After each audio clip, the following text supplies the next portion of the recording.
નમસ્કાર દોસ્તો, એક નવા વ્લોગ વિડીયોમાં તમારું હાર્દિક સ્વાગત છે। તો આજનો વિડીયો એકદમ ઇન્ટરેસ્ટિંગ થવા જઈ રહ્યો છે, કારણ કે આજે હું તમને એક ઘરે બનાવેલી એકદમ પાવરફુલ લાઇટ બતાવવા જઈ રહ્યો છું, જે ઓછી કિંમતમાં તૈયાર થઈ જાય છે। તો ચાલો હું તમને એ લાઇટ બતાવું। તો દોસ્તો, આ છે લાઇટ।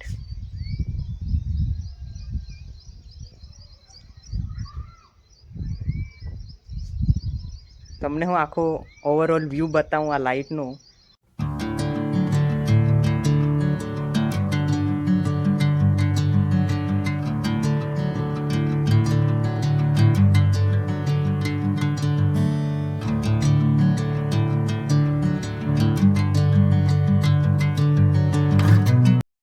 તો દોસ્તો, આ કઈ લાઇટ છે જે ઘરે તૈયાર કરેલી છે, જે ખેતરમાં, ઘરમાં કે અન્ય જગ્યાએ લાઇટ જતી રહી ત્યારે ખૂબ જ કામ લાગે છે। અને આ કઈ રીતે કામ કરે છે અને કઈ રીતે બનાવેલ છે તે તમને હું બતાવું। અને સાથે સાથે મેં એક ટોર્ચ લાઇટ બી બનાવેલી છે, હોમમેડ, જે ઘરે જ બનાવી દીધી છે, ને આ બી બતાવીશું। તો ચાલો કઈ રીતે આ કામ કરશે તે તમને હું બતાવું। દોસ્તો, લાઇટ ચાલુ કરતાં પહેલાં હું તમને બતાવી દઉં કે આ કઈ રીતે મેં બનાવેલી છે। તો આપણે નીચેથી લઈને ચાલુ કરીએ તો આપણો જૂનો ફેન આવે છે, ટેબલ ફેન, તેનું આ મેં લઈ લીધું છે, જે ઘરે એમ જ નકામું પડી રહેલું। અને આ એટલે આપણે જૂનો વાયર હતો ઘરે, તે સિમ્પલ એક વાયર લઈ લીધો છે। ને આ પીવીસી પાઇપ છે, આ તમે જોઈ શકો છો, જે કંઈક આટલું ઊંચો મેં લીધો છે, જે તમે તમારી મરજી પ્રમાણે લઈ શકો છો। મેં આટલો લીધો છે મારી હાઇટ પ્રમાણે।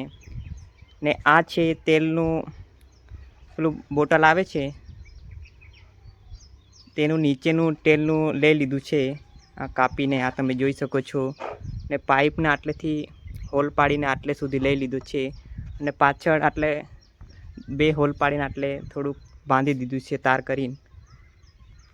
આટલે 12 વોલ્ટ ડીસી લખી દીધું છે, કેમ કે આ ડીસી વોલ્ટેજથી ચાલવાની છે લાઇટ। ને આ લાઇટ તમે જોઈ શકો છો, આટલે બટન બી છે ઓન ઓફ કરવાનું।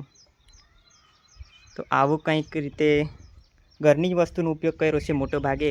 ખાલી આ લાઇટની તમને હું કિંમત બી કહી દઉં છું, અને આ રીતનું બનાવેલું છે કંઈ બનાવટ, એટલે ટેપ પટ્ટી મારી દીધી છે જરાક નીકળી નહીં જાય તે માટે। તો આ લાઇટ તમને હું બતાવું। તો આ બોક્સ છે, તમે જોઈ શકો છો। આ લાઇટ અમે માંડવીથી લઈ આવેલા, કરીબ કેટલા 100 રૂપિયાની આવેલી આ લાઇટ, તમે જોઈ શકો છો। આ તો આટલે લગાવી દીધી છે। તો હવે આને કઈ રીતે ચાલુ કરવાનું તે તમને હું બતાવું છું। તો દોસ્તો, આ લાઇટને કઈ રીતે આપણે ચાલુ કરવી, તો આ તમે બતાવી દઉં છું। તો આટલે આ વાયર છે, તમે જોઈ શકો છો। આટલે એક બેટરી પણ છે, તો આ 12 વોલ્ટની બેટરી છે, આ તમે જોઈ શકો છો। 12 વોલ્ટ ડીસી બેટરી 8Ah ની છે। તો સિમ્પલ કંઈ કરવાનું નથી, આમાં આપણે આ પ્લસ માઇનસનો વાયર આવે, અને આપણે એમ કરીને લગાવી દેવાનો છે બેટરી સાથે, પ્લસ માઇનસ જોઈને।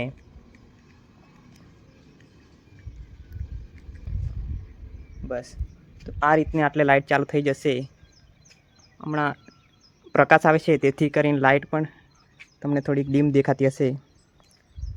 બેટરીમાં થોડુંક ચાર્જિંગ પણ ઓછું છે, એટલે આ જોઈ શકો છો। આ રીતના આપણી લાઇટ ચાલુ થઈ જશે। ને બીજું કઈ રીતે ચાલુ કરી શકાય તે તમને બીજું બી બતાવું।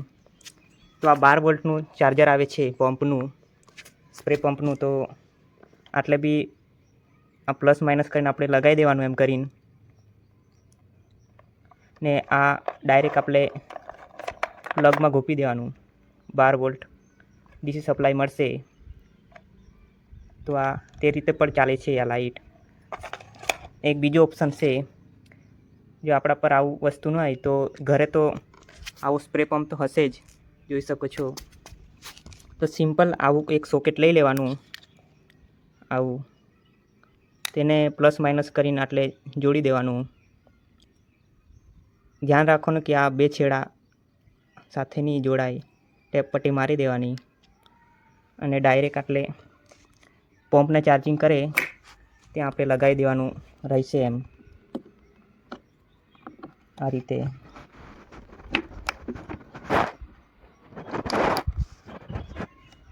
તો દોસ્તો, આ તમે જોઈ શકો છો, લાઇટ ચાલુ થઈ ગઈ છે.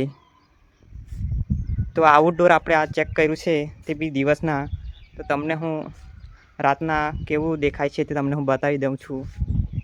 તો આ 12 વોલ્ટની લાઇટ છે જે તમે ઘરે આસાનીથી બનાવી શકો છો ઓછા ખર્ચે. ના પંપથી પણ તમે ચલાવી શકો છો આ લાઇટને. તો હવે આ અમે બનાવેલી આ ટોર્ચ તે તમને હું બતાવી દઉં છું. તો આ ટિફિનનો એક બોક્સ છે તેમાં જ બનાવી દીધી છે. આ મોટી એવી બટન પણ લગાવી દીધી છે સાથે. તો આ કઈ રીતે બનાવી છે તમને બતાવી દઉં. તો આટલે એક લાઇટ LED લગાવી દીધી છે જે તમને ઓછી કિંમતમાં અને લઈ શકો છો માર્કેટથી. ને અંદર કંઈક એવું વધારેનું કોમ્પોનન્ટ લગાવેલું નથી. આટલે એક મોબાઈલનું એક જૂની બેટરી હતી નોકિયા મોબાઈલની, તો તેની લઈ લીધી છે અને સિમ્પલ આટલે છેડો લગાવી દીધો છે ઓન ઓફ કરવાનું સ્વિચ, ને આટલે ડાયરેક્ટ LED સાથે વાયર કરી દીધા છે. તો તે રીતનું આ બનાવી દીધી છે. આ તમે જોઈ શકો છો. રાત્રે તમને બતાવું. હમણાં દિવસના વધારે અજવાળું દેખાશે નથી. આ તમે ચાર્જિંગ કરવા માટે આ નોકિયાનું ચાર્જર લઈ લીધું છે, જેનાથી તમે ચાર્જિંગ કરી શકો છો. સિમ્પલ બે છેડ આપણે અલગ કરવાના. આટલેથી તમને હું બતાવી દઉં ચાર્જિંગ કરવાનું. આટલે પ્લસ છેડો છે, આ પ્લસ માઇનસ તમારે જરાક જોઈ રાખવાનું. આ પ્લસ છેડો અને આ બાજુ આ માઇનસ. આ રીતનું લગાવી દેવાનું ને સિમ્પલ એમ ઢાંકીને ચાર્જિંગ કરી શકો છો તમે. નહીં તો તમારી રીતે તમે અલગ રીતે પણ બનાવી શકો છો પિનવાળું. આ સિમ્પલ મેં એકદમ સિમ્પલ બનાવેલું છે ને મસ્ત ચાર્જિંગ પણ થઈ જાય છે અને બેકઅપ પણ સારું આપે છે. મોબાઈલની બેટરી લિથિયમ આયન બેટરી આવે છે, જેના કારણે બેકઅપ પણ સારું મળે છે. ને આવી કંઈ સિમ્પલ મેં ટોર્ચ બનાવી દીધી છે, જોઈ શકો છો. તો ચાલો હવે આને આપણે ટેસ્ટિંગ કરીએ અંધારામાં. તો આપણે થોડાક અંધારામાં આવી ગયેલા છે. આટલે ઘણું એવું અંધારું છે ને આપણે આટલે ટેસ્ટ કરવાના છે. પેલી લાઇટનું આટલે મૂકી દીધી છે. ડાયરેક્ટ હમણાં મેં આ સ્પ્રે પંપના ચાર્જરથી ચલાવવાનો છું લાઇટને. તો આપણે સ્વિચ પાડીએ. આ તમે જોઈ શકો છો. એકદમ અજવાળું કરી દીધું છે. આ તમે જોઈ શકો છો. એકદમ પાવરફુલ લાઇટ છે દોસ્તો.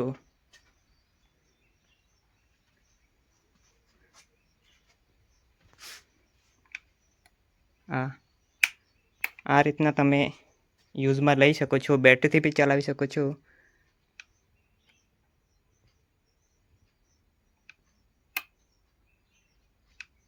અને બધી રીતે ખૂબ ઉપયોગી લાઇટ છે. ખેતરમાં ગમે ત્યાં વીજળીનો વાયર નહીં આવતો હોય ત્યાં તમે આ રીતે બેટરી વડે અજવાળું કરી શકો છો. તો હવે પેલી ટોર્ચ બનાવેલી તે તમને હું બતાવી દઉં. તો દોસ્તો આ છે ઘરે બનાવેલી ટોર્ચ લાઇટ. તેમનો તમને હું પ્રકાશ બતાવું એટલે અંધારામાં. તો દોસ્તો આ તમે જોઈ શકો છો. પ્રકાશ એકદમ મસ્ત આવી રહ્યો છે.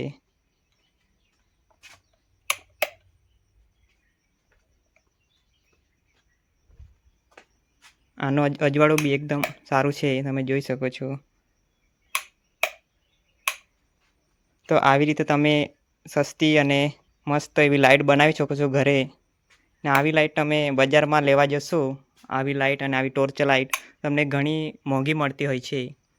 તમે ઘરના વસ્તુથી જ આવી બનાવી શકો છો. આવી ખાલી તમને LED લાઇટ લાવવાની રહી છે ને બેટરી જોઈશે. તમે ઓછા ખર્ચે તમે આવી લાઇટ બનાવી શકો છો. તો તમને આ વિડીયો સારો લાગ્યો હોય તો વિડીયોને કરજો લાઇક અને ચેનલમાં નવા આવ્યો હોય ચેનલને કરજો સબસ્ક્રાઈબ, જેથી નવા વિડીયોની નોટિફિકેશન તમને મળતી રહેશે. મળીશું નવા વિડીયોમાં. તેટલે ધન્યવાદ.